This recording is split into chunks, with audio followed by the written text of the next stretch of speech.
Paz do Senhor, glorificamos a Deus mais uma vez por esta oportunidade que o Senhor nos dá de estarmos na sua casa. Hoje, Dia das Mães, estamos no número reduzido, que os nossos queridos e queridas, eles trabalham. Esse dia em especial é um dia importante para eles dentro da provisão. E eu os abençoo para que assim o seja. Semana passada começamos a meditação dentro do Catecismo de Westminster, da pergunta número 18. E fazer um breve resumo daquilo que nós já falamos para podermos finalizar. A pergunta é: em que consiste o estado do pecado em que o homem caiu? O estado de pecado em que o homem caiu consiste na falta de retidão original e na corrupção de toda a sua natureza, o que usualmente se chama pecado original e todas as transgressões atuais que procedem dele. Então, esse pecado que procedeu do pecado original de Adão, ele é chamado de pecado original. Adão, como sendo o representante de toda a humanidade, ele transmite estes efeitos do pecado também para todos os homens. Falamos também sobre a condição dos fetos, crianças incapazes, que também recebem esse pecado original, ou essa sombra de pecado sobre a vida das pessoas. Citamos o texto de Romanos 9,13, que fala sobre a condição de Esaú e Jacó, e Esaú não havia nem ainda nascido, mas ele já não era aceito por Deus. Falamos também que dentro desse tempo que nós vivemos aqui na Terra, é impossível nós eliminarmos os efeitos da queda. Não existe a menor possibilidade de um ser humano atingir a santidade durante a vida. E muitas pessoas impõem até nas igrejas que isso é uma verdade, mas não é verdade. Nós, como seres humanos, nós não conseguimos nos santificar sozinhos e, em especial, aqui na Terra. Falamos que sinais externos de santidade, a ausência de atos observados de pecado ou milagres não servem prova para beatificações ou declaração das pessoas como santas.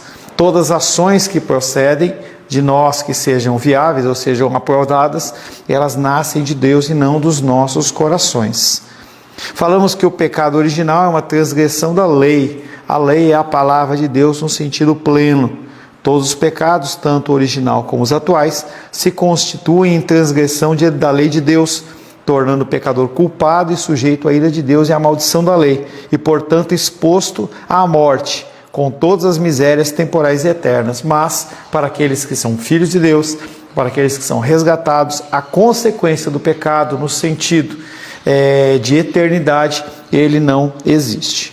Por tudo que vimos até agora, fica claro que a única esperança de salvação não está em mim, não está em você, não está em atos, não está na religiosidade do ser humano, mas está em Cristo. Nada que provenha do homem irá trazer perdão ao pecador perante o qual nós nos apresentamos como pecadores, que é a figura de Deus. João 14,6. João 14,6. Respondeu-lhe Jesus: eu sou o caminho, a verdade e a vida. Ninguém vem ao Pai senão por mim. Então as pessoas, elas tinham a grande dúvida de que serviços religiosos, frequência religiosa, seria a possibilidade, trazia a possibilidade da pessoa ela ser livre, ser liberta, se reconciliar com o Senhor. E Jesus Cristo, ele vem trazendo exatamente a resposta em relação a isso. Ele é o caminho, Ele é a verdade, Ele é a vida. Ninguém vai ao Pai, ninguém recebe o perdão de Deus se não for através de Cristo. Além de constituir uma transgressão da lei, todo pecado, inclusive o original, é um rompimento de relacionamento com Deus, tornando o agressor sujeito à ira de Deus. Romanos capítulo 1, verso 18.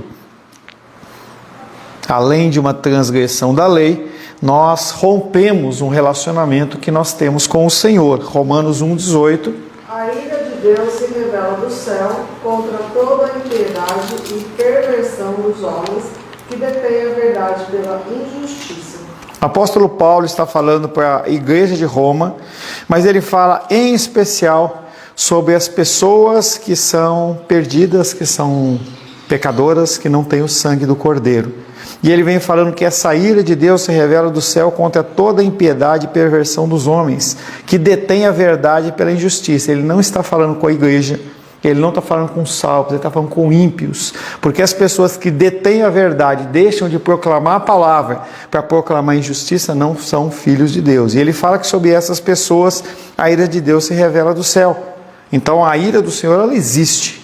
Então a gente não gosta de colocar como uma característica de Deus, mas Deus, ele é irado. Deus, ele odeia a condição pecaminosa e ele manifesta a sua ira em relação à consequência desses pecados. E a gente vê exatamente na condição de Romanos, em que ele vai descrevendo toda a condição da perversidade, em especial sexual, que havia dentro da condição da igreja de Roma, e ele vem falando sobre a condição da ira do Senhor sobre aquele povo. O pecado original está tão ligado à natureza humana como às características genéticas. Então, nós temos características genéticas que nos definem. A cor do cabelo, cor dos olhos, cor da pele, altura, dureza, firmeza dos ossos, juntas, medulas, tudo, DNA, tudo está na nossa genética. Mas o pecado original, ele também faz parte de nós, não é algo que nós podemos tirar, não é algo que nós podemos fazer com que deixe de existir. Ninguém pode mudar a cor dos seus olhos, todos nascem com determinadas características que permanecem até a morte. Mesmo que eu faça qualquer tipo de tratamento, a condição original, ela é aquela que Deus criou. Então, pode pintar o cabelo, pode fazer o que você quiser, a condição original ela permanece. Jeremias 13, 23. Assim também é o pecado original. Ele permanece em nós. Jeremias 13, 23. Pode acaso o etíope mudar a sua pele, o leopardo as suas manchas? Então poderíeis fazer o bem, estando acostumados a fazer o mal. Então Jeremias ele vem exortando aquele povo, porque aquele povo acha que eles podem simplesmente mudar, ou as características deles podem ser transformadas, e não podem. Ele vem trazendo o exemplo do etíope, que era uma pessoa que morava dentro da região oriental, e ele tinha uma pele escura, e ele fala, será que essa pessoa ela pode clarear a sua pele? Será que o animal, o leopardo, que ele está falando aqui, ele pode simplesmente decidir tirar suas manchas? Não. Mesmo que a pessoa, como a Lu, ele pinta o cabelo, se deixar, o que vai acontecer? O cabelo natural ele vai nascendo e o outro vai sendo expulso. E o branco? O Michael Jackson é uma exceção, né? Michael Jackson ele fez um tratamento lá, entendeu? Que misericórdia. Tá? Então, da mesma maneira em que a nossa natureza, as nossas características genéticas, elas não mudam, mesmo o Michael Jackson, apesar de ele ter a pele clara, ele não era claro, a genética dele era uma genética negra. O termo santo, usado no Novo Testamento, não tem nenhum sentido moral ou religioso, e muitas vezes as pessoas acham que o sentido da palavra santo tem a ver com uma característica que é minha, tem a ver com o meu agir, com o meu proceder, com o meu falar, com o meu vestir. Muitas igrejas eles trabalham dentro dessa vertente em que a aparência externa determina se a pessoa ela é santa ou se ela não é santa, se a pessoa está de terno ou se não está de terno, se a mulher está de saia ou está de calça, se está com o cabelo pintado ou não, se está com a unha. Então as pessoas elas preferem olhar para características externas para determinar se a pessoa é santa ou não, do que realmente ver nas condições do que ela acredita e como ela vive e como ela faz as coisas que estão nas suas mãos. O pecador eleito, vocacionado, justificado e regenerado por Cristo se torna santo no sentido de separado por Deus e para Deus, embora continue pecador. Apesar de eu e você termos sido separados por Deus, termos sido santificados por Deus, nós continuamos pessoas pecadoras. Nós não deixamos de ser pecadores. Um dos grandes enganos que as pessoas acham é que elas vão se purificar e se limpar. E na verdade, a palavra de Deus ela vai mostrar para mim quão sujo eu sou e quão necessitado de Cristo eu sou. Esta é a função da palavra. Nós nos lavamos pela palavra, mas isso não quer dizer que nós nos tornamos mais santos, porque a santidade é a condição da separação de Deus, separação nossa para Deus, e ela só ocorre através do sangue de Cristo. O fator não são as minhas ações, não é a mudança do meu comportamento ou a minha vida. A santidade ou a santificação tem a ver com a ação de Deus em me tirar desse mundo e dizer, ele é meu. Porque se Deus ele tira a mão, que era a oração do irmão Cláudio, que o Espírito Santo não se aparte de mim, ou a condição de Saul, que quando o Senhor tira o Espírito de cima dele, ele fica daquele jeito possesso, fica aquele cara perturbado.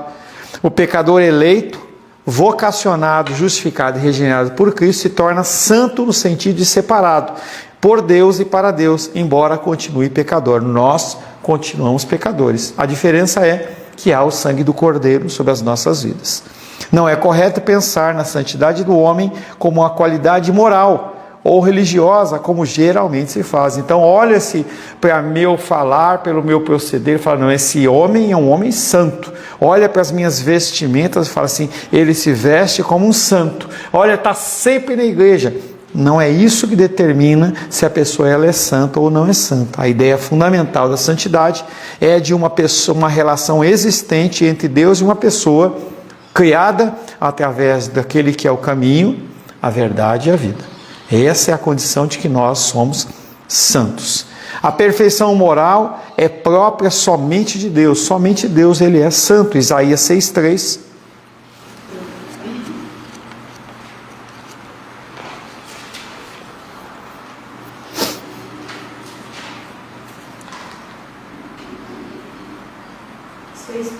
Sim. Clamavam uns para os outros, dizendo, Santo, Santo, Santo é o Senhor dos Exércitos. Toda a terra está cheia da sua glória. Já falamos isso várias vezes. A condição da santidade de Deus é o único atributo dele que é levado a terceiro grau. Então você não vê Deus amor, amor, amor, ira, ira, ira, mas você vê um Deus santo, santo, santo. A perfeição moral de santo, santo, santo é própria somente de Deus. Todos são pecadores. Como resolver esse problema? E aí o que o catecismo do Westminster na pergunta 18 pergunta, mas e aí, né? Que foi exatamente a pergunta que foi feita lá no Evangelho acho que é de Mateus, em que ele pega e pergunta, ele faz aquele discurso depois de Atos.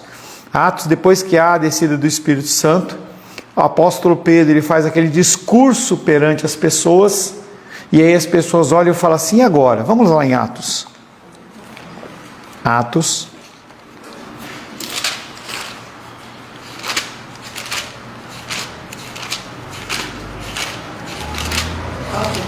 Eu não vou achar. Atos capítulo 2.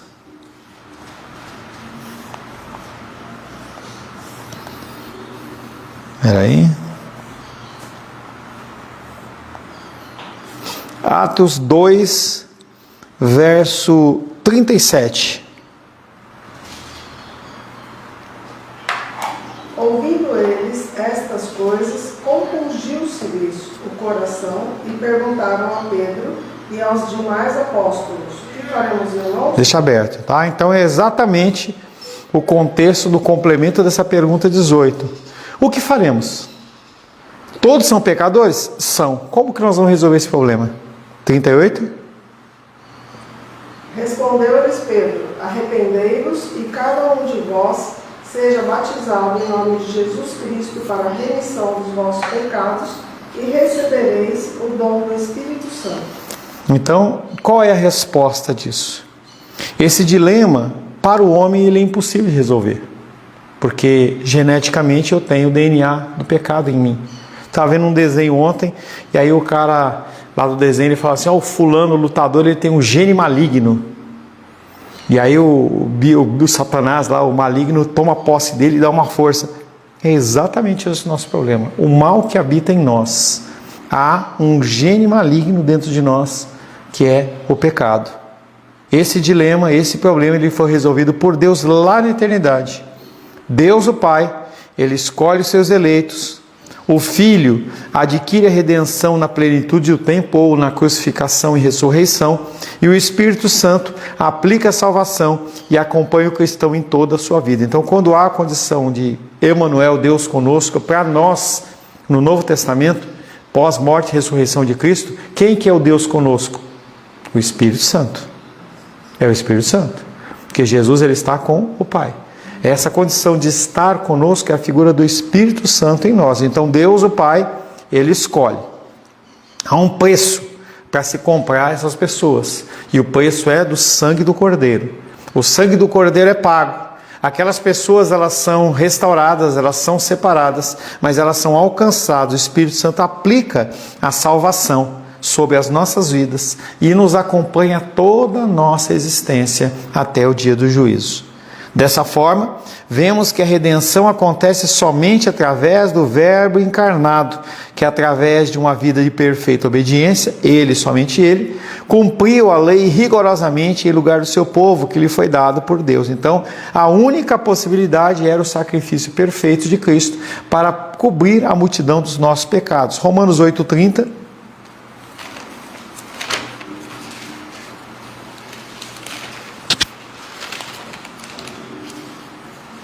Romanos 8:30.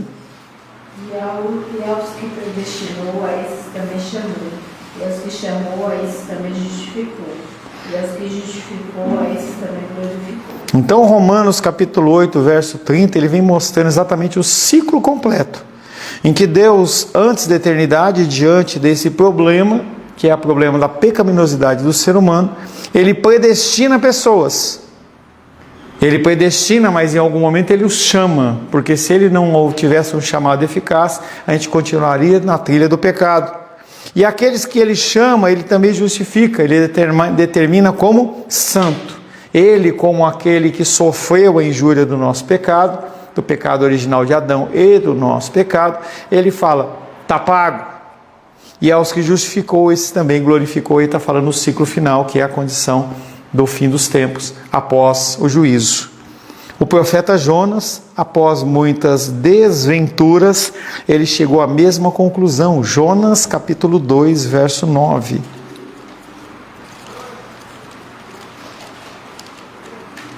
Ixi, eu não lembro muito a Jonas, não. No final do Velho Testamento. Musiquinha, Luli. Jonas e Miqueias não. Jonas 2,9. Mas com a voz do agradecimento, eu te oferecerei sacrifício, o que votei pagarei. Ao Senhor pertence a salvação. Tá, então ao Senhor pertence a salvação. Jonas, ele olha para toda a condição ali antes dele passar por toda aquela dificuldade dele lá, e ele fala, ao Senhor pertence a salvação, não é a minha vida, nas minhas ações, as minhas palavras, a minha dedicação, tudo isso é uma consequência da salvação e não uma causa. Sempre temos que pensar na figura divina de Deus como a causa de todas as coisas e não como consequência. Amém?